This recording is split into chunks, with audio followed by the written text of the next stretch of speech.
No, come on, MAGFest, are we ready? Do you want to kick it off?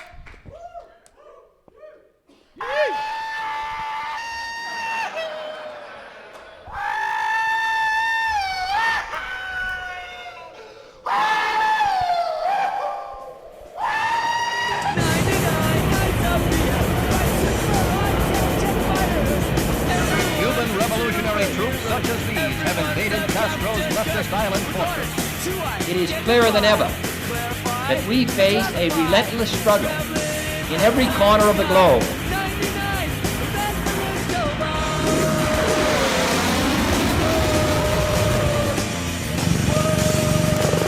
Too long we have fixed our eyes on traditional military needs, on armies prepared to cross borders. You're a soldier.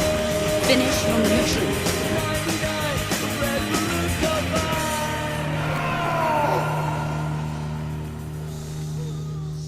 Why? The how and the who is just scenery for the public. Oswald, Ruby, Cuba, the mafia. Keeps them guessing like some kind of parlor game. It's all over and I'm standing pretty in this dust that wasn't. Mr. Gorbachev, tear down this wall. And let it go.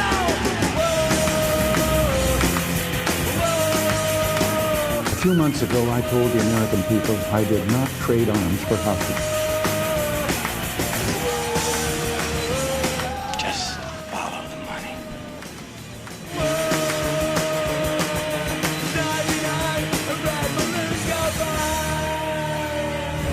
That was fun. Yeah, how many panels have like opening credits? Spent way too much time on that. I could have been researching. Thank you. Thank you. So, basically what we're going to be covering is an overview of the MGS timeline, key characters. There's going to be a lot to kind of get out of my mouth when this is not pure ginger ale. So, basically, not to go on too much of a tangent, there's a lot of things that happened in the Cold War. There's a lot of things that happened within Metal Gear Solid. I cannot cover everything. There's definitely events within the Cold War that are notable or important or even relevant to Metal Gear Solid. Sorry if I can't cover them all. Like I've said, we had an hour. But basically how I'm going to break this down is into categories of post-World War II, Korean War, Cuba, and politics of nuclear weapons, the Vietnam War, Watergate and delusionment, and the cool 1980s. Is it blanking on that screen too? Oh, cut off! Oh. I took so long to figure out how to do that in PowerPoint. And then also the end of history and blowback. So, basically, here is from Metal Gear Solid's own website. The timeline, generally that's what we're going to be looking at. Also kind of 4 gets a mention, but we'll figure it out as we go. So let's take a look at some of the key players. So I'm going to start calling on people. And also remember, we do only have an hour, and I'm tight on time. Does someone in very quick words want to describe who the philosophers are? Lolly Lule Lo. What does that mean?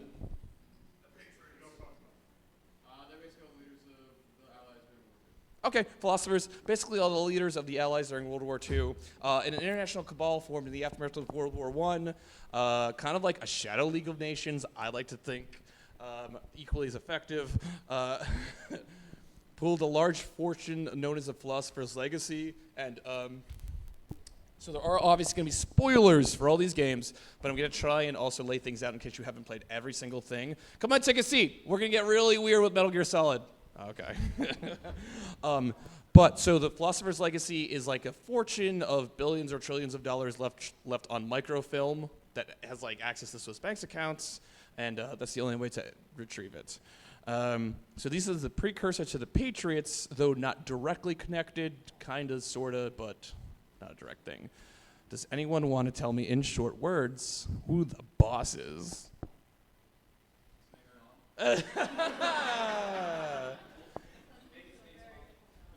All right. So, daughter to one of the philosophers, this like shadow government, right? Involved in special operations during World War II. She gave birth fighting in D-Day. First American in space unofficially, because they had to keep that covered up, right? A woman can't be the first one in space. That would be crazy, right? In this patriarchy. So all around hashtag girl boss, right? Yeah. So she was a spy for the Americans following World War II, and in the end killed by her apprentice, Naked Snake, also known as Big Boss. Now, who the hell's Big Boss? This guy. Big Boss, apprentice to the boss. And again, I just want to make a little tangent here of God bless Hideo Kojima, where it's like this character, we're going to introduce a character into this video game that will really just cut at the heart of the American spirit, something like true, like insane reflection of our like goals and ideology, something just profound and like you could analyze for years. What should we call him? Fire face Big Boss, man.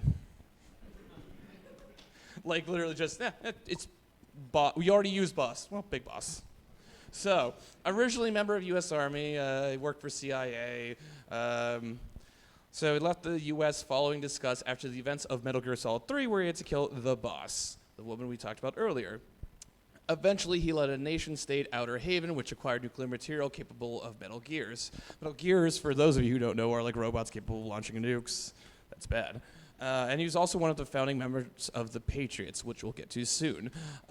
We also have Major Zero, head of the CIA's Covert Fox unit. I don't know why British guys working in the CIA. Don't ask me. So he led Operation Snake Eater. That was basically like the events of Metal Gear Solid 3. He founded Cypher along with Big Boss and other members of Fox members. So some of you be asking that you don't understand any of this. And the real question is just, was any of this legal? No. Again, like I said earlier, MGS is often a vibes kind of based story and plot. So don't get too hung up on details, because this next character, I can never actually tell who he worked for. But Major Zero, with the boss's death, he wished to see her dying words brought out into reality and see the world united. Him and the boss eventually turned enemies over what the boss's dying words meant. And he gradually lost control of that like shadow organization he made. Then we have Revolver Ocelot. Dude, in MGS 5, just a dime though, right? So he's a Russian-American member of the Philosophers, KGB, CIA, Military Sans Frontiers, Foxhound, and the Patriots. In essence, a triple agent with perpetually questionable alliances. Seriously, like when I said like don't get yourself too hung up on the details of like who's working for who in like Metal Gear Solid, because you can look at Revolver Ocelot. And I honestly like if you just in like a few words be like, does he work for the Russians or Americans? And saying, you're not thinking large enough. Everyone's a traitor. Exactly. So he is the son of the boss and the sorrow. The sorrow being like another boss, not boss like the boss, but boss like a boss you got to fight in a video game that you encounter in MGS3. And he is eventually part of the Shadow Moses incident, and whereby a splinter group of spec operations soldiers hijack nuclear weapons, as one is, want to do. He undergoes multiple times hypnopsychosis to trick himself into thinking he's other people to do like covert operations. He tricks himself into thinking he's, oh my God, Big Boss's one of his clone sons. I know a lot of you are just like, yeah, we know who Liquid Snake is, but for others of you who maybe don't know the entire canon, you're like, oh my God, just peeling back the Band-Aid. Luckily, that's not relevant to real life at all. Like, shadowy governments have never done anything with like hypnopsychosis and testing, right? Okay. So, I'm going to give this one to the audience. Who are the Patriots? Who are the Lolly Lule Low?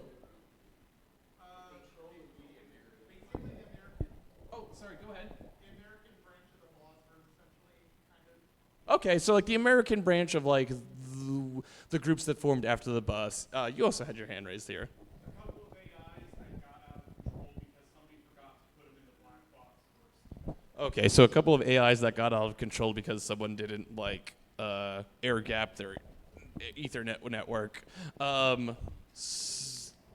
It's funny how lots of answers can be very contradictory, but within the lore, they also all are correct.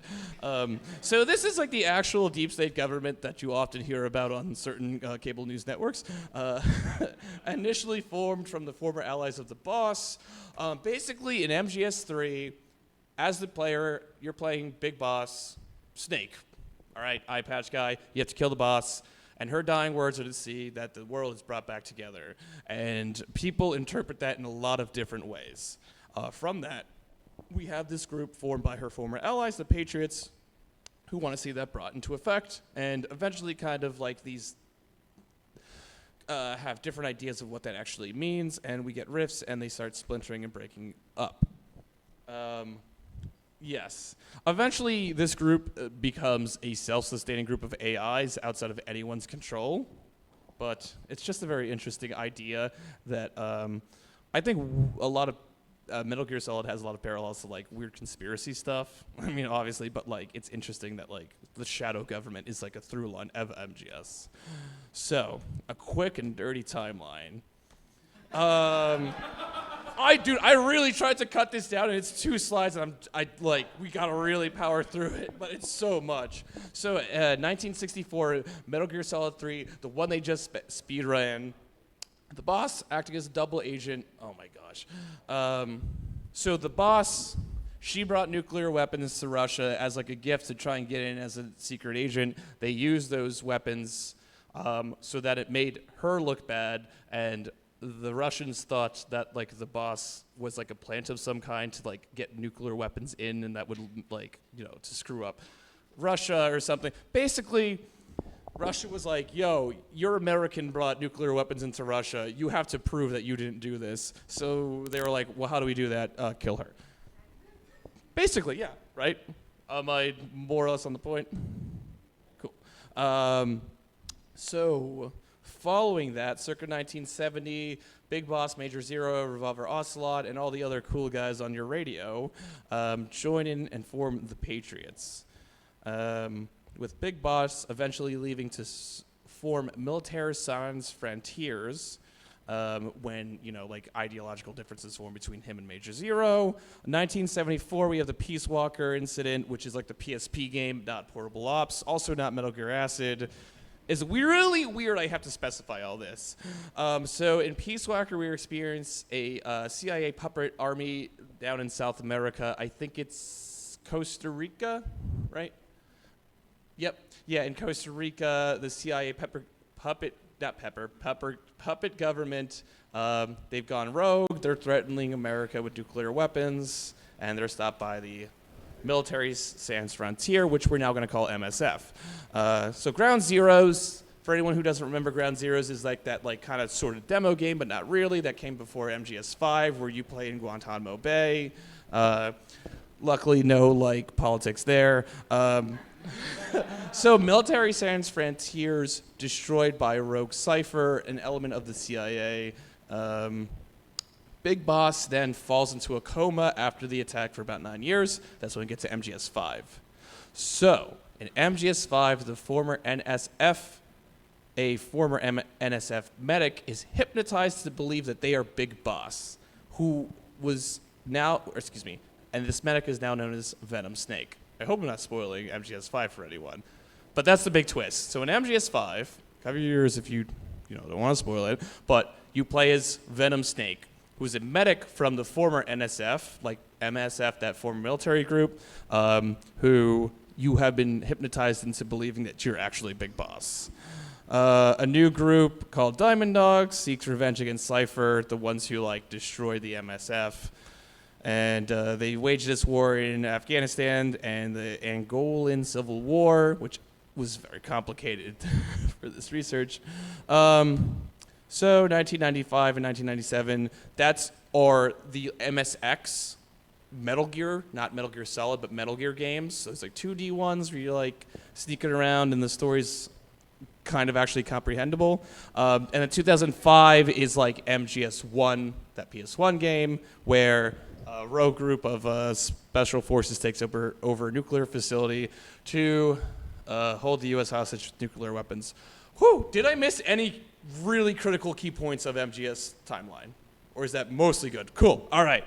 Whew, that was a lot. We gotta keep going. All right, so we get to the A-bomb, a big boom. So the invention and use of nuclear weapons represented a paradigm shift in warfare and diplomacy. Kind of. Some within the U.S. government and other governments recognized this as the paradigm shift it was, while others saw nuclear weapons as like a just really big bomb, you know, and like an actual tool that you would keep in your kit of traditional warfare weapons. Those two conflicting schools of thought informed early conflicts and the brinkmanship of the early Cold War. So, oh wow, this stuff's really cut off. So, not to blow anyone's minds, but Metal Gears are in fact a metaphor for nuclear weapons. This may come as a surprise to some of you. It's very interesting, the drive in Metal Gear Solid that goes on throughout the different games, where they're like always trying to build new Metal Gears and better Metal Gears, is not completely dissimilar to like the actual history of the Cold War, in that we invented the atomic bomb, and then shortly after we invented the hydrogen bomb, and there was like a drive to then do like nuclear launch, sub-launched nuclear missiles, stealth bombers, like ICBMs, like. Not only is like the explosion in and of itself a dangerous thing, but then we have to invent new ways of delivering and using them, because like that's how, like, in the early Cold Wars you start to get to MAD. Does anyone want to mention what MAD is? Yes, if I blow up, you blow me up, you'll blow me. Whatever. We'll all die if we shoot a nuclear weapon. So there's like not much you can do to get around that, and so you just kind of build more technologically advanced things, like how we, in the Metal Gear Solid series, they're just building bigger and better Metal Gears, even though in the end it's like, well, if you shoot one of these, like, you're all gonna die. A lot of the developments of like new and better nuclear weapons is kind of like what we see in Metal Gear Solid. And yes, I know the Shagohod isn't technically a Metal Gear, shut up. Using this booster, the Shagohod can achieve a land speed of over 300 miles per hour. That monster can go more than 300 miles per hour? Yes. And from this state of accelerated motion, it launches a nuclear missile. So, the Shagohod acts like the first stage of a rocket. Yes, precisely. The range of the missile launched by the Shagohod thus increases from 2,500 miles to 6,000 miles. So, technobabble. Sorry, I'm going to cut off some clips, but I made way more content for this than I imagined. So, but back to MAD. In MAD, it is short for mutually assured destruction. With the advent of nuclear-capable submarines, ICBM standing for Intercontinental Ballistic Missile, which is like, I can launch a missile from Nebraska and hit Moscow. These really change the already radically changed nature of warfare and geopolitics that nuclear weapons had brought to fruition, because now, like, you can't do a first strike as these new technologies emerge, right? Following immediately after World War II, you know, you had to fly like a B-29 over someone's like country to bomb them with a nuclear weapon, and that can be, you know, shot down. There's ways to counteract that. So as we get like these more capable delivery systems, the idea of like a first strike and being able to win gradually fades out, because you can always have like nuclear silos, at least in the US, are buried obviously to withstand a nuclear blast. So the idea is like, I have things that I can hold in my back pocket that when I get hit, I'm going to hit you harder and we're all going to die. Usually to show destruction. Yeah. Any nuclear use between the US and the USSR could result in a full exchange and an ensuing fallout LARP. Is it like cut off? Oh yeah. Oh, this overscan's way off. So I found a little clip from a nice little source that kind of describes MAD pretty accurately. You let him go! You let him go! Let go of him! Tell that bitch to be cool. I'm gonna kill you! Say, bitch, be cool. Be cool, honey Say, bunny. bitch, be cool. Be cool. Tell that fucking bitch to chill. Be cool, honey Chill that bunny. fucking bitch out. Just chill out, honey bunny. Chill. Just chill out, honey bunny. All right, now tell her it's gonna be all right. It's gonna be all right. Promise her. I promise. Yeah, what could go wrong with that, right? So like Matt in a nutshell, I don't like to like go around in circles with my speech patterns sometimes. Matt in a nutshell is like, I've got a gun to your head, you've got a gun to my head. So it's a lot, well, all right, let's say stomach, kneecaps maybe. I don't shoot you, you don't shoot me, right? Now, with all the things that can go wrong with nuclear weapons, how much credence can we put in that thought? But basically that is the defining doctrine of the Cold War, right? Along with this is that the doctrine of and belief in MAD presents larger conventional conflicts, right? So we don't really have like another World War II, large land armies going to battle between superpowers. We don't see, large ground engagements of like U.S. and USSR forces because at the end of the day, we both have nukes, and if it really comes to blows, we'll end the planet. So because of this, much of the Cold War came down to covert operations, where it's like, well, we're engaging military action, but not really. It's a way of conducting warfare without doing so in a way that will set off the end of the world. Or traditional forces, but in less traditional roles. Men risking their lives, not as combatants, but as instructors or advisors, or as symbols of our nation's commitments. The fact that the United States is not directly at war in these areas in no way diminishes the skill and the courage that will be required. So that's JFK talking about basically like the defining aspects of, I would say, geopolitics following World War II, in that we're going to have to do a lot more covert operations and unconventional warfare because the advent of nuclear weapons and the triad, like where we have different ways to deliver them and have secondary strike capabilities so that you can't, like, there's no way to win nuclear war. Yeah, you both just lose. With that, then we have unconventional and covert warfare because, like, that's a way of conducting warfare without conducting warfare. Does that kind of make sense? Cool. All right. I know that's like a spaghetti of speech and thought, but cool. So we get to Korea, because Korea is like basically the first generally conflict of the Cold War. And we're really condensing this down because there's a lot to deal with here, but also so the U.S. backed South Korea on the basis of domino theory. Domino theory being the idea that like when some countries fall to communism, others will fall, like dominoes, and then global communism will take over, and the U.S. will be all on its own. I don't know how much credence you want to put in that, but basically that at least officially was the reason that we were in Korea. And while not necessarily a covert action, it showcased proxy warfare via third world countries that would make up the rest of the Cold War. We also saw a lot of how diplomacy and this idea of brinkmanship would work in the nuclear age. Also within MGS, this is where like Big Boss and the boss meet. So remember earlier when I said that some people were thinking of nuclear weapons in more conventional terms? Yeah, there was a lot of talk of using nuclear weapons in Korea. That would not have been good. So some other elements of the first kind of like era of the Cold War are Cuba. The 1950s saw a socialist revolution in Cuba, and the following year saw various types of U.S. intervention culminating in the failed Bay of Pigs invasion. This understandably led to hostile relations between the U.S. and Cuba. When someone tries to overthrow your government, you kind of don't take it too lightly. For anyone, a little re-up on the Bay of Pigs invasion is the U.S.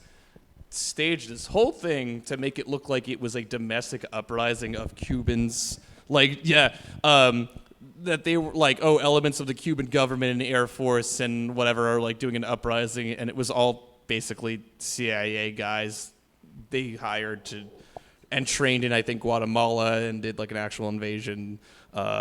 They actually painted old bombers to look like they were defecting Cuban Air Force bombers.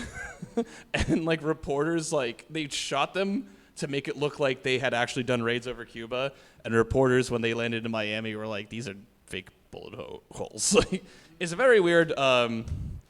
So this is a further breakdown of USS and USSR diplomacy. There was a conference in Vienna in 1961 where JFK and Khrushchev, then president of the USSR, met. It all fell apart. Nothing went well. The USSR wanted the West out of West Berlin. The US wanted the USSR to stop screwing with Cuba. Tensions were high. And then the USSR placed nuclear weapons in Cuba after the US placed nuclear weapons in Turkey. These nuclear weapons aren't sounding like all that great of an idea to me anymore. The world collectively wondered if this whole life thing had met its logical end. JFK and Khrushchev came to the mutual understanding that turning the planet into radioactive dust would be a bad thing. That's a gross oversimplification of the Cuban Missile Crisis, but it's an important point to make because some interesting elements from all this, I like to think, is that within MGS5 we have the XOF unit, which is like a secret on top of the secret organization. Like Fox is a secret organization within the CIA. And then this XOF unit that you see in MGS5 is like a secret, more secret unit within that even the Fox members don't know about. Does anyone want to tell me what that banner and patch are from? So, that is Brigade 2506, which was the fake brigade the CIA invented to do the Bay of Pigs invasion, to make it look like this was like an organized uprising and like actual domestic organic forces of Cuba organizing themselves into an army, and it was a complete fabrication. So I like this. I think that's like a cool thing to point out, that like these weird shadow organizations and whatever that come up. So we get to Operation Snake Eater, more or less chronologically. So some of the key elements that I love with MGS3 is that it recontextualized much of the canon. Big Boss is no longer a mustache-twirling villain, and it calls into question notions of duty, loyalty, and when your true objectives are obfuscated, and you must murder your and you gotta murder your mentor. That sucks. But really, I really like MGS3 because it's like the first game. MGS5 did this a bit too, where like it really can recontextualize as much of the lore and canon, which I think is an important element of understanding Cold War history, where we will look at like the Cuban Missile Crisis and think of that as like some kind of very discrete event where like someone just brought nukes to Cuba, but it really lied in its much larger context of us putting nuclear weapons in Turkey, the Bay of Pigs invasion prior to that, like pissing off Cuba, and like a lot of other things that go on in the world. So when you learn these like greater context of things, you really recontextualize and get like a greater understanding of different elements of it. Khrushchev demanded that the U.S. government provide proof that it wasn't involved. They couldn't just abort the operation to steal the legacy. So the operation itself was greatly expanded and revised. The authorities in Washington knew that in order to prove its innocence, they'd have to get rid of the boss, and that one of their own would have to do the job. The public couldn't be allowed to find out about it. Not ever. This, they concluded, would be the best way to keep the whole thing under wraps. The boss wouldn't be allowed to come back home alive, and she wouldn't be allowed to kill herself. Her life would be ended by her most beloved disciple. Gets me every time, bro. So the boss likewise played a part in nuclear disaster while working for the U.S. and providing deniability in Snake's main objective. What? The animation's all screwed up. Take note in that video too of I like this idea of the operation was expanded and revised, which is a theme we'll see a lot in IRL Cold War history. So MGS3 chronologically follows the Cuban Missile Crisis, but I think it actually shares a lot of parallels. The Bay of Pigs invasion was orchestrated by the CIA, but was ostensibly a covert operation designed to give deniability. Everyone saw through it, Cubans and Americans alike. The boss likewise played a part in nuclear disaster while working for the U.S. and providing deniability. So in both these cases, like, it's this weird game of having to separate yourself from an operation that everyone knows you did. In MGS3, nuclear disaster, we can see the unintended consequences of covert action, just as the hostile relations between Cuba and the U.S. led to a crisis. Yeah. So when you do politics and diplomacy bad, you're going to get disaster. Additionally, the early game incident can be thought of as a logical conclusion to the lackadaisical views of nuclear arms during the early Cold War. Like I said before, we were talking about using that in Korea.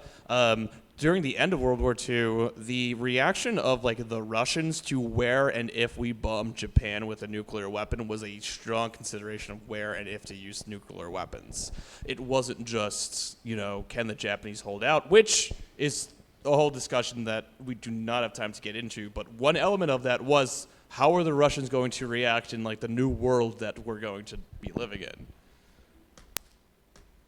Be our friend, the American defector. You're going to nuke your fellow Russians? Remember the Alamo. Colonel!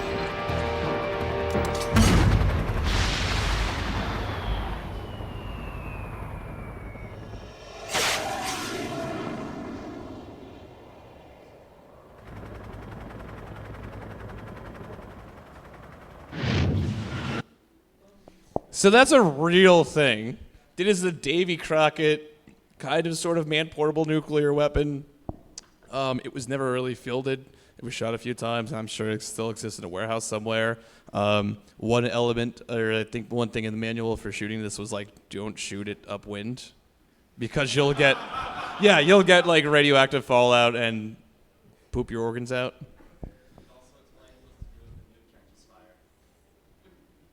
Oh, there's something about nukes catching fire later. Don't worry. Yeah, well, we'll get to Damascus.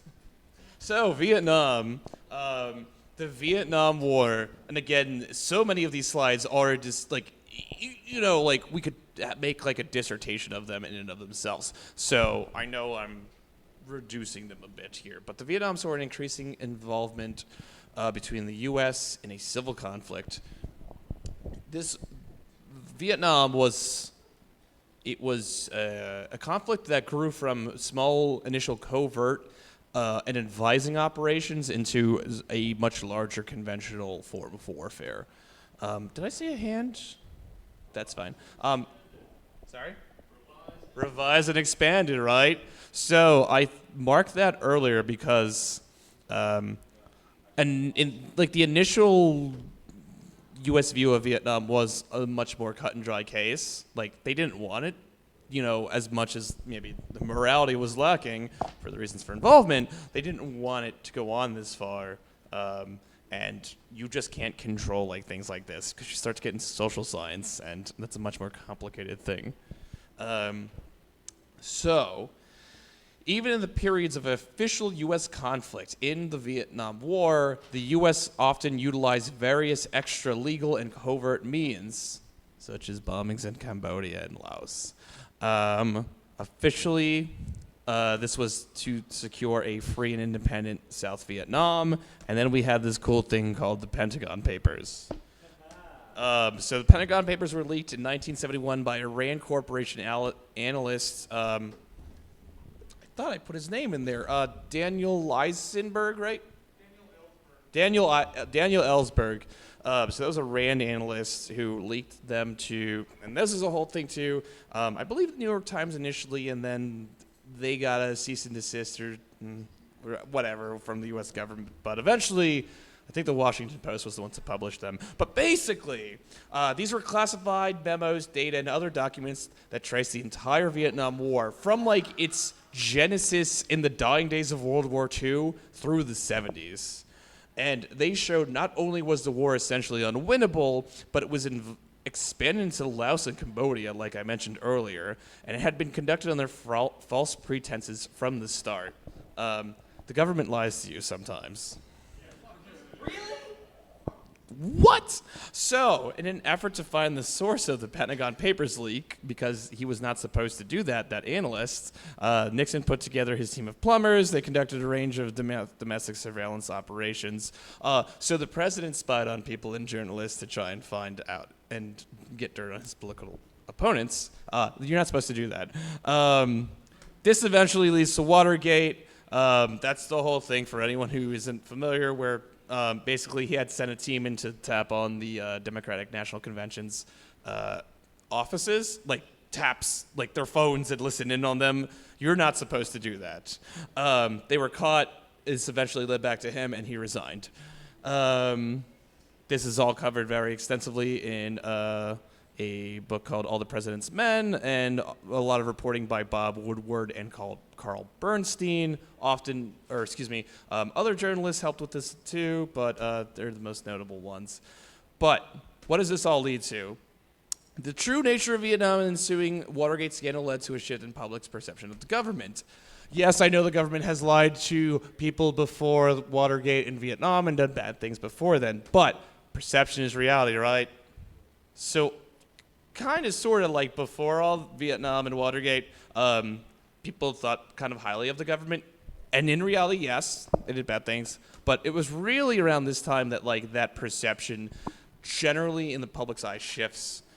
Wow, that makes me think a lot of MGS3. So we return again to some of the central themes of Snake Eater, a recontextualization of history, right? So we now look back on Vietnam when like those leaks of documents come out, and it recontextualizes what we were doing there. It recontextualizes the scale of the war. It recontextualizes like the reality of it, that it was never going to be winnable. When other game developers do it, it's retconning. But I think when Hideo does it, it's artistry. So expansion, revisionism, and the uncontrollable nature of the military are some themes we're looking at. Disillusion of government and powers that be, and the creation of future enemies and one's downfall, right? So we have Big Boss, right? Like we're making him, not only we're making him and giving him the title of Big Boss, I guess by us, I mean the U.S. government, but like through our actions, we're leading to that. We're leading to his eventual betrayal. Now do you remember who you are, what you were meant to do?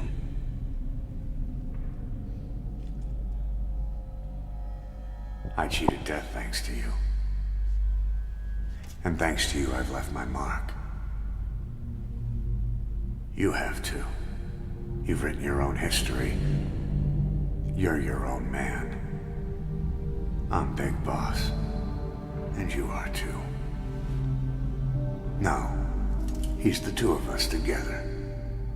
Where we are today, we built it. This story, this legend, it's ours. We can change the world and with it the future. So that is a scene from MGS5 where you find out you were not actually playing as the boss. You're playing as some like just dude who tricked himself into believing he's the boss and went under like cosmetic surgery to look like the boss. And I think that's a really great example of what we felt as a nation following Watergate in Vietnam, in that like it's like, well, what were we doing? Like I feel completely betrayed. I've been lied to. And now we get to the 1980s. Wow, they did stranger things in real life. So, rising economic troubles in the USSR, along with political, foreign, and social reforms. So, during this time, the USSR is they're having economic troubles. They're going through a lot of reforms under Gorbachev. He's trying to make it kind of less of a dictatorship, and that's a whole other discussion. The U.S. during this time takes on strong national defense, and they start increasing their arms manufacturing. Basically, to generally, after Vietnam and kind of through up to the 80s, the U.S. and USSR had reached what was called a détente. Basically, like, you don't bother me, I'm not going to bother you. A lowering of tensions between the West and the East. There's still a lot that happened, but generally, the understanding between the two superpowers was like, yo, we're going to chill out a little bit. With a certain president elected in the 80s, he decided to put that shit into 12th gear and, go all helter-skelter. So we see a large increase in arms manufacturing and military adventurism, and basically we're going to take on the USSR.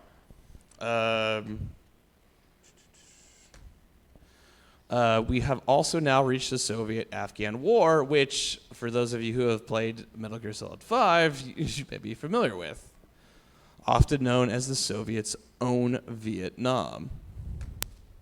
Soviets have other outposts, not just the one you saw.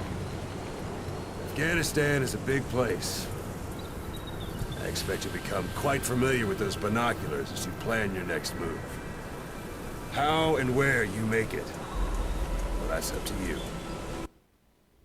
That's just the intro scene we get. Tonight, the Russians accuse the United States of preparing to give the rebels in Afghanistan massive supplies of arms and equipment, and charge the Chinese are active accomplices and allies of the insurgents. The Soviets may be meeting more than they anticipated in terms of military resistance to their invasion. Unconfirmed reports say the Russians landed 5,000 paratroopers today in northeastern Afghanistan, where Muslim tribesmen and Afghan army units are said to be giving them a stiff fight. So, yes, USSR invaded Afghanistan in the 1980s amid heightening conflict, foreign-backed rebels, and a crumbling pro-Soviet government the USS invaded in 1979. This would lead to a near decade of Soviet occupation and counterinsurgency, with over 100,000 Soviet troops occupying Afghanistan at its height. Rebels, also known as the Mujahideen Fighters, were increasingly backed by American, Saudi, and other foreign aid. Basically we have another proxy war. Like I was saying earlier, that we're going to go into the Cold War. We're no longer going to have those conventional conflicts because of the USSR and the US fight. That's nuclear war. But if you have someone else do it, you're fighting, but you can kind of say you're not, and so you don't have a full nuclear exchange. During the events of MGS5, the player assists and facilitates the insurgency against the Soviet occupation in Afghanistan. This reflects the heightened conflict of the 80s Cold War, which further separated direct conflict from any involvement with actual U.S. troops. Allegedly, no actual U.S. personnel were involved with that counterinsurgency or the insurgency of Afghanistan. It's another proxy war, right? Snake no longer even associated with the U.S., yet he facilitates their goals. That's a very interesting thing, I thought, with MGS5, where your group is helping your former enemy. And I think it's a very important thing to note in terms of he's going on, this revenge streak, and it's at what point does the morality of which you originally founded this group on fade into the background? The period of MGS5 and the following years see Major Zero losing control over Cypher and the Patriots. That's the shadow government we learned about before. So he slowly loses control over that. Again, echoing this idea that these covert operations and shadow things so readily slip out of one's control. Pieces and players of the next era of Metal Gear Solid are being determined during this time in unpredictable ways. How would that reflect reality?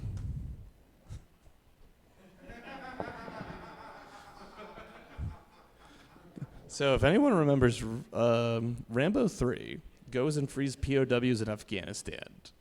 And then at the end, now, I learned this recently, that was fake. So you may see a title card floating around somewhere for Rambo 3 that says this film is dedicated to the brave fighters of the Mujahideen. That is in fact fake, at least what I've been told. I've seen it on TV, on cable. It's real. I wouldn't doubt it. I could see it being real, though. I was laughing my ass off. I saw it on TV. Yeah, so basically the CIA was backing rebels in Afghanistan who maybe didn't always morally align with our compass. And you're fighting with them in Metal Gear Solid 5. Now, not to make a gross oversimplification of Afghanistan, because it's a very diverse and granular population and all that, but yeah, we back some not cool dudes. Eventually, Soviet forces withdraw during large policy reforms under Gorbachev in the face of an ill-planned counterinsurgency, massive backing of the Mujahideen by U.S. It wasn't worth it anymore. Gorbachev was in power. The president of the USSR said, it's not worth fighting these foreign wars anymore. This isn't what I want to do. That was in also a number of other large reforms, economic and social. It did eventually lead to the downfall of the USSR, but one thing that he said was we're not going to go doing these proxy wars anymore, and he pulled out of Afghanistan because also it wasn't going too hot for them anyway. So the most iconic element of the U.S. backing of the rebels in Afghanistan was the man-portable anti-air Stinger missile, but they did supply a large range of arms and direct cash at times. The remaining Afghan government, despite consolations and reform, did collapse in the face of the Mujahideen and ensuing civil wars. There was 2 civil wars following this. It's very fucked up, basically, is that after all this, Afghanistan was put into fighting for a decade. After a decade of fighting. MGS5 ends on a similar note with various factions created during a different period with uncertain motives. The Patriots, formerly Cypher from Major Zero, like we were talking about, at this point has grown to be controlled by AI outside Major Zero's control and eventually devoid of any human leadership at all. Big Boss and Venom Snake now lead a well-funded and equipped Diamond Dogs, still seeking revenge and strongly ideologically driven. So we reach the end of the 1980s, right? In real life, we funded rebels in Afghanistan.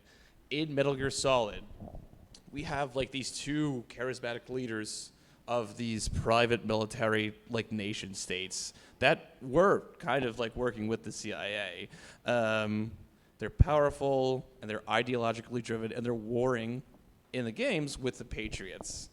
But it's very funny how both the game and within the game in real life, the Cold War's over, so it's only good times ahead, right? At least according to Francis Fukuyama, who theorized the inevitable move towards liberal democracies following the end of the Cold War. This is also known as the end of history. This would be great if not for all the skeletons lingering in various closets after the proxy wars and regime changes of the Cold War. So, the years following the Cold War seemed like a global period of peace. Russia was no longer at war with the U.S. They were making conciliations, allegedly, to a more liberal democracy. America was the only superpower left. Only good times ahead. There were, however, after effects and ongoing conflicts from economic depressions in countries following regime changes, and we had military adventurism, such as the Gulf War. Notably, the war-ravaged Afghanistan, now experiencing multiple civil wars after the occupation, had become a free range for drug trade, organized crime, and terrorism. In this time, basically, the country was a failed state. Various factions kind of took and changed power at times. It went from the Mujahideen to the Taliban at some point during another civil war in the 90s. Such a country is not good for kind of anyone. That's why even you'll have the UN Security Council, who obviously have a lot of schisms and different ideas, look at something like Afghanistan and hopefully during a time of the 90s really want to do something about it because, you have a hotbed for organized crime, trafficking, and terrorism, which hopefully no one likes. So we do come to a definition here. This is from the CIA's own website. Blowback, unintended consequences, side effects, or repercussions that result from an activity that has negative effect on the U.S. national security interests. From the CIA's own website. Now, I think any Metal Gear Solid game following what ostensibly is the end of the Cold War kind of represents this idea of blowback. So MGS1, 2005, chronologically, right? The nuclear weapons disposal facility on Shadow Moses Island in Alaska's Fox Archipelago was attacked and captured by next-generation special forces, being led by members of Foxhound. So this is sort of MGS5. Basically, former elements of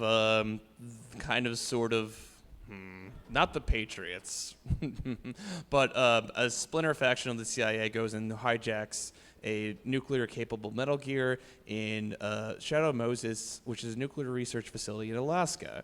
We're seeing now blowback. We're seeing the consequences of what we've done formerly that we thought were kind of done away with come back and bite us in the ass. Metal Gear Solid 1 involves Solid Snake snapping a rogue element of Foxhound made up of members of former Outer Haven, formerly Diamond Dogs, formerly MSF soldiers. I put that there because I think it's very interesting to think of everything in terms of, like, you could see these, like, through lines of causality, right? Where, yeah, you always have to look at the larger contextualization of the story. Yep, it's like an onion. Like the period following the Cold War, Snake is up, chilling in Alaska. He thinks that, like, the world's in peace. Another notable thing, not just like with the idea of institutions and groups that grow and change and come back for you, after you've done them wrong, is also like these just weapons that are all out in the wild. I know maybe not out in the wild, but like Metal Gear Rex was a weapon developed during the Cold War. It is additionally yet another reminder of the vast nuclear stockpiles that remain after the fall of the Iron Curtain. Us and the USSR did reduce our nuclear stockpiles a lot, but let me see here. So we still have about 5,200 nuclear weapons, and Russia has 5,800, in addition to, maybe like another few thousand in the rest of the world. And that was of 2023. So let me see. What is the grand total? 58,000 ways in which to level a city still exist after the Cold War. Why could that be bad? Right above us was a 9 megaton thermonuclear warhead. It was a monster waiting to go off. You think about working on a weapon of mass destruction, you're counting on everything to work perfect all the time. And things just don't work perfect all the time.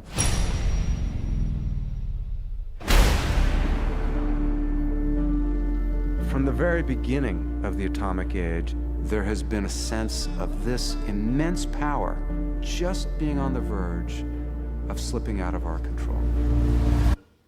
So, that is from a great documentary on PBS called Command and Control, which is an adaptation of a nonfiction book about nuclear safety in the Cold War. This is a bit of a tangent, but we do still have a lot of nuclear weapons out there, and things go wrong, and we have a lot of them, and that's a lot of ways in which they can go wrong. This picture is from the Damascus incident, which is what that documentary is mostly based on, whereby a nuclear missile in its silo caught fire and exploded, and the nuclear missile just didn't, do its process to do a nuclear detonation. It just launched nuclear material a few hundred feet away, So it's pretty safe. So I think in Metal Gear Solid 1, we see that, like, Metal Gears are still around, but they're like echoes of the Cold War because it was designed prior to that, and we're just now, like, having to face them because they're like a Pandora's box. So, dealing more with the end of history, Metal Gear Solid 2, the Patriots now thoroughly in control of national governments, economies, and social trends. Basically, the Patriots have grown out of control of, like, any one human, or any humans, really. It gets kind of wobbly-gobbly in terms of when I said that Metal Gear Solid's kind of a vibes-based plot, in that I don't know the exact time that the Patriots became completely AI-controlled, but it was at some point. But that goes hand in hand with what I've been saying, right? So, like, you think of the Patriots as, like, a group that we work with or use to manipulate other countries. These things rapidly grow out of our own control. The Patriots can be directly traced all the way back to the boss, acting as a double agent, and the breakaway members of Fox after she was assassinated by her own country. So also, ironically, at least in my opinion, the Patriots become an AI, but they're very like organic in nature, right? It's this like thing, an institution that seeps and goes into other things, like a virus or something. War has changed. And this Patriots eventually leads to Metal Gear Solid 4. It's no longer about nations, ideologies, or ethnicity. It's an endless series of proxy battles fought by mercenaries and machines. War and its consumption of life has become a well-oiled machine. So I gotta try and keep on time here. But basically in MGS4, there's like a war economy because the Patriots, as a system of AIs, has just said that this is the best way that the world can be like in a stabilized process. At least as computers have determined that. So that they create like ongoing conflicts of proxy wars and private military corporations and in real life. MGS4 sees the consequences of the Cold War being refined to a seamless cycle. And I do think of Metal Gear Solid as like post and pre and post end of the Cold War. And in this case, we can see like all the things that we've set up pre end of the Cold War are coming to a fruition and just like this refined process. Like it's always building towards this. The Patriots control the world. And it's a new age of proxy wars and unconventional warfare like we had seen JFK describe earlier. So trigger warning ahead for terrorist footage. I want to say one of the following clips is from a podcast. I'll let you know what it is. I didn't make it. But basically, all this comes down to that we create these cycles of violence, right, in the Cold War where we're making enemies, and the enemies come back to us, and we have to defeat them in the way that, like, there's always kind of, like, a new boss that's being made. Does that make any sense, right? Like, we have Big Boss, and then we have the other snakes that come along, Solid Snake and Liquid Snake. We're creating these new enemies that come back, and we think the situation is resolved, but it's not. It's a cycle, and you have to stop the cycle.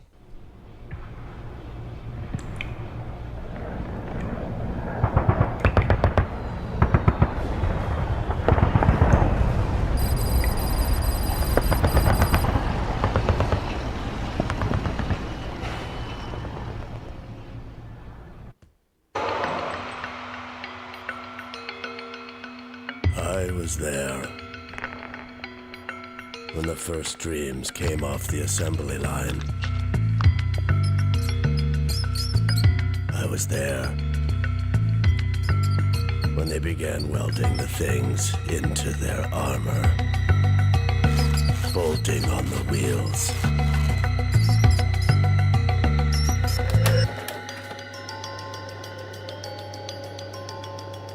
That is pouring in the jelly.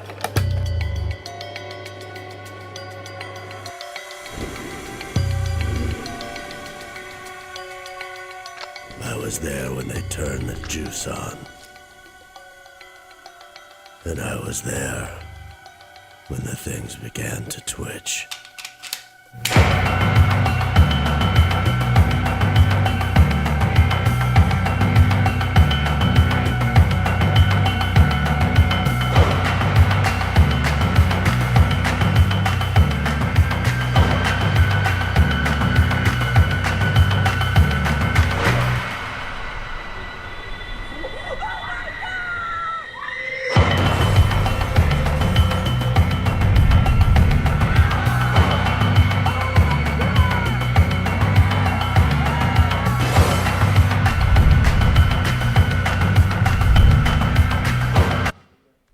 So, that's about all I got.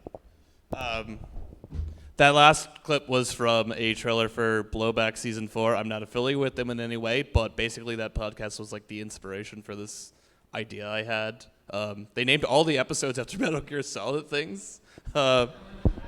So absolutely give that a try. I'm not affiliated with them anyway, so take that, whatever. But that's about all I got. So some sources and inspiration and further readings if you'd like them. So some books are Gambling with Armageddon by Martin Tay Sherwin, Command and Control by Eric Schlossler. That was that documentary clip. That was like an adaptation of that book. I had read All the President's Men. It's not too directly related, but factored in with like the disillusionment thing. The Blowback Podcast, Ken Bird's Vietnam War, and complete awesome. I have to shout out on YouTube, Future Sound Productions. He has they have a lot of great analysis on Metal Gear Solid and like historical context, a lot of stuff with the Cold War and other things such as that. That's about all I got, though. I think we've hit our time, but thank you for like putting up with me and my ramblings. I hope any of this made sense. So I'm going to pack up at MAGFest. Thank you for staying around. I look forward to Hideo Kojima's OD. I have no idea what that's going to be, but it'll probably be wild. Enjoy your weekend. Have a good night.